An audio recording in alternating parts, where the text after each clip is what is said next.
नमस्कार, मैं हूं प्रेम कुमार। आपका स्वागत है। गीता को गांधी, सियासत में आंधी। गीता प्रेस गोरखपुर को गांधी शांति पुरस्कार से नवाजा गया है। प्रधानमंत्री नरेंद्र मोदी जी की अध्यक्षता में यह सम्मान गीता प्रेस गोरखपुर को देने का फैसला हुआ और उसके बाद से भारत की सियासत में आंधी चल पड़ी है। सारे स्क्रीन, जो छोटे स्क्रीन है, पर्दे हैं, उस पर इस विषय पर बातचीत हो रही है कि गीता प्रेस गोरखपुर को अंतर्राष्ट्रीय गांधी शांति सम्मान देना सही है या गलत है। और इस पर दो धड़े हैं। एक धड़ा जो ये मानता है कि गीता प्रेस गोरखपुर का बहुत बड़ा योगदान है और मेरे ख्याल से देश में बहुत बड़ा धड़ा जो लोग इस सम्मान को गांधी पुरस्कार को गीता प्रेस गोरखपुर को देने के पक्ष में या विरोध में खड़े हैं, उन सब की संख्या मिला लें, यानी पूरे देश की आबादी मिला लें, तब भी कुछ एक बातें हैं जिस पर असहमत होना मुश्किल है। एक ये कि गीता प्रेस का साहित्य में योगदान, धार्मिक साहित्य में योगदान और अनवरत 100 साल से जितनी बड़ी संख्या में करोड़ों किताबें इस प्रकाशन ने छापी, गीता का और दूसरे भी धार्मिक पुस्तकों का जिस तरीके से वितरण किया, बहुत सस्ते में वितरण किया, तो यह निश्चित रूप से एक बात है कि इससे कम से कम एक अध्येता वर्ग, एक पठन पाठन वाला वर्ग इससे लाभान्वित हुआ। अब लेकिन हम लौटते इस विषय पर कि गीता प्रेस को जो ये पुरस्कार दिया गया, इस पर मतभेद क्यों हैं और क्या इस पर मतभेद होने चाहिए, क्या मतभेद जायज हैं, इस विषय पर मैं आना चाहता हूं आपके पास बात करने के लिए। और मैं ये देख रहा हूं साफ तौर पर कि जो पूरी सियासत है वो इस मुद्दे पर बटी हुई है। कांग्रेस की ओर से एक ट्वीट जारी किया गया जिसमें ये कहा गया कि गीता प्रेस को गांधी शांति पुरस्कार देना सावरकर और गोडसे को सम्मान देने के बराबर है। देखिए, इस बात पर विवाद तो हो सकता है कि गांधी के हत्यारे नाथूराम गोडसे से गीता प्रेस की तुलना करना उचित है या अनुचित। निश्चित रूप से ज्यादातर लोग इसे अनुचित ही मानेंगे। सावरकर, वीडी सावरकर, जिन पर गांधी जी की हत्या के षड्यंत्र में शामिल होने का आरोप लगा, जिनकी तस्वीरें तमाम गांधी जी की हत्या की योजना में या हत्या में सीधे संलग्न लोगों के साथ जिनकी तस्वीरें हैं, जो लोग उनके घर आया जाया करते थे, ये एक अलग विषय है। लेकिन उनके साथ गीता प्रेस को जोड़ना, मुझे लगता है कि ज्यादातर लोग इसे मानेंगे कि ये थोड़ी कड़ी प्रतिक्रिया है। मेरा मानना यह है कि गीता प्रेस ने एक बड़ी ऊंची परंपरा रखी थी। गीता प्रेस के जो संस्थापक रहे हनुमान पोद्दार जी, उन्होंने भारत रत्न लेने से मना कर दिया था। और जब इतना ऊंचा मानदंड वो रख रहे थे और तब के राजनीतिज्ञों ने उनके फैसले को सही ठहराते हुए कहा था कि आप और आपका काम भारत रत्न से कहीं ऊंचा है। लेकिन बाद के दौर में अब गीता प्रेस ने अगर इस परंपरा को बदला है कि हम पुरस्कार लेंगे, सोचिए, कहां भारत रत्न पुरस्कार और कहां गांधी शांति पुरस्कार। मैं दो पुरस्कारों की तुलना करके न गांधी जी की अहमियत को कम करना चाहता हूँ, लेकिन एक बात तो कहना चाहता हूँ ना कि इस देश का सबसे बड़ा पुरस्कार अगर कोई है तो भारत रत्न है। इससे तो कोई इनकार नहीं कर सकता। तो भारत रत्न जैसे पुरस्कार को ठुकराना और अंतर्राष्ट्रीय गांधी शांति पुरस्कार को स्वीकार करना, नीति में जो ये परिवर्तन गीता प्रेस में दिखा है, इसका कारण तो समझ में आना चाहिए। क्या समझा जाए कि गीता प्रेस गोरखपुर, उनसे एक सवाल भी बनता है कि गीता प्रेस गोरखपुर जिनको गांधी शांति पुरस्कार मिला है, तो जिन्होंने स्वीकार भी किया है, क्योंकि पुरस्कार मिलने से ज्यादा यहाँ पुरस्कार स्वीकार करना या अस्वीकार करना ज्यादा महत्वपूर्ण है। पुरस्कार तो गांधी प्रेस को के संस्थापक हनुमान पोद्दार को भारत रत्न भी पेशकश की गई थी देने की, लेकिन उन्होंने स्वीकार नहीं किया था।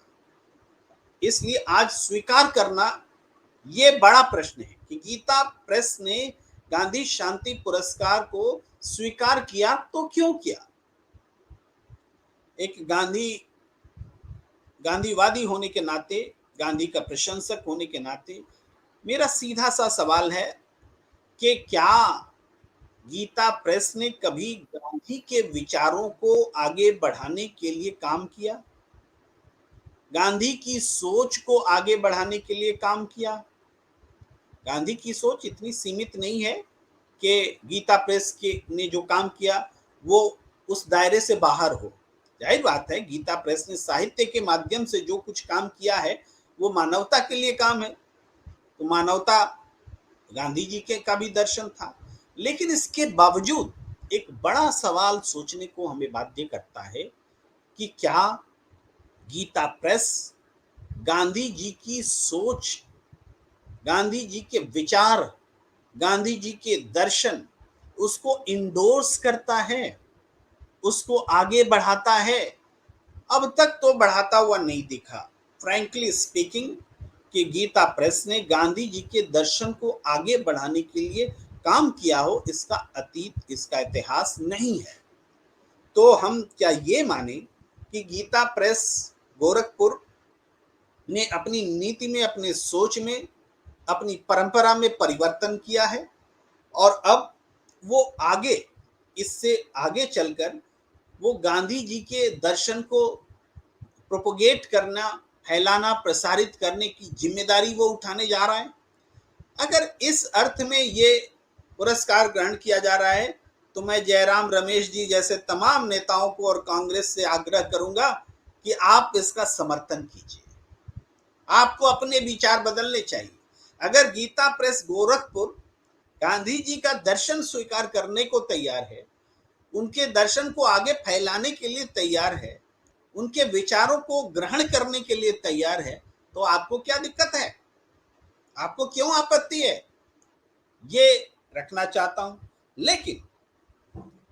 लेकिन यहां ये एहतियात बरतना भी जरूरी है, क्योंकि ये सवाल सिर्फ सवाल नहीं है कि आपको क्या आपत्ति है गीता प्रेस को अगर गांधी पुरस्कार मिलता है, वो अगर गांधी के दर्शन को मानते हैं। ये प्रश्न इस बात की भी मांग करता है कि आपको नाथूराम गोडसे की मुखालिफत करनी होगी, गांधी के हत्यारों को दुत्कारना होगा। गांधी के हत्यारों के लिए नरमी मन में अगर कोई रखता है और वो गांधी के प्रति आसक्ति दिखाता है, तो ये मुंह में राम बगल में छुरी, मन में कुछ, दिल में कुछ, जुबान पे कुछ का उदाहरण होगा। तो गीता प्रेस जो आज तक राजनीति से दूर रहा है, लेकिन इस पुरस्कार के ग्रहण करने पर उसने एक अपनी ऐसी परंपरा को तोड़ी है जो उसको राजनीति के केंद्र में ला खड़ा कर देता है। राजनीति के केंद्र में क्यों? एक सवाल उठेगा कि क्या गीता प्रेस की ओर से जो ये परंपरा रखी गई थी कि हम पुरस्कार नहीं लेंगे, तो ये परंपरा क्या इसलिए थी कि तब की सरकारें वैचारिक रूप से गीता प्रेस को आगे बढ़ाने वाले लोगों के विचार से डिफरेंट थी? और अगर हाँ, तो क्या आज गीता प्रेस को चलाने वाले, बढ़ाने वाले वर्तमान लोग और पुरानी पीढ़ी के लोग, इन सब की सोच वर्तमान सरकार की सोच के साथ अलाइन हो गई है, मिल गई है?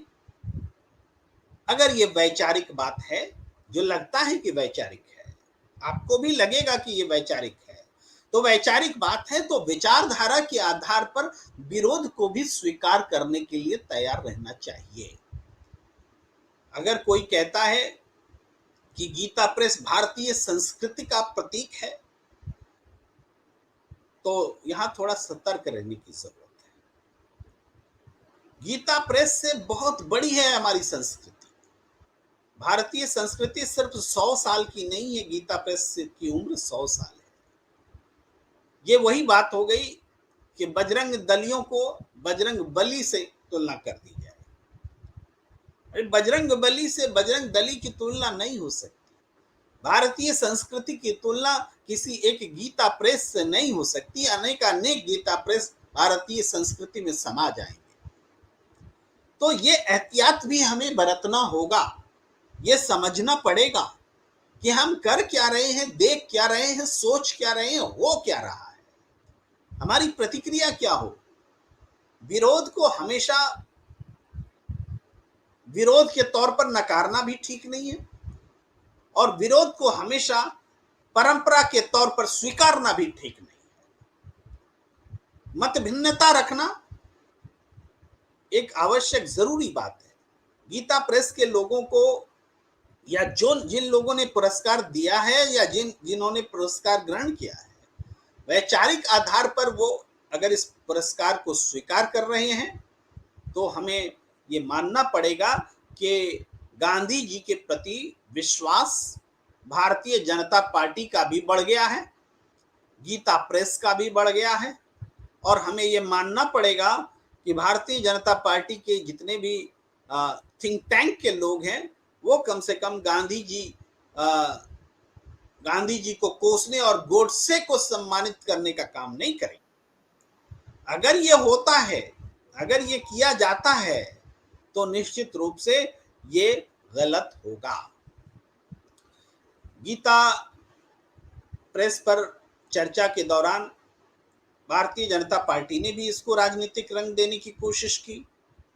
कांग्रेस की प्रतिक्रिया तो राजनीतिक है ही, और कहा गया कि कांग्रेस कुछ समय पहले मुस्लिम लीग को धर्मनिरपेक्ष बता रही थी। भाई, मुस्लिम लीग को धर्मनिरपेक्ष बताना, किस मुस्लिम लीग को?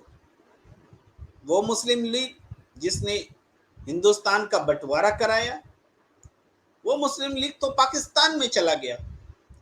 हिंदुस्तान में जो मुस्लिम लीग है या रह गया, ये इंडियन यूनियन मुस्लिम लीग है, ये वो मुस्लिम लीग नहीं है। इसलिए उससे कंफ्यूज मत कीजिए। हिंदुस्तान में जो भी राजनीतिक दल हैं जो चुनाव लड़ते हैं, वो चुनाव आयोग की नियम को मानते हैं, संविधान को मानते हैं। वो इस्लामिक राष्ट्र और हिंदू राष्ट्र की बात नहीं करते।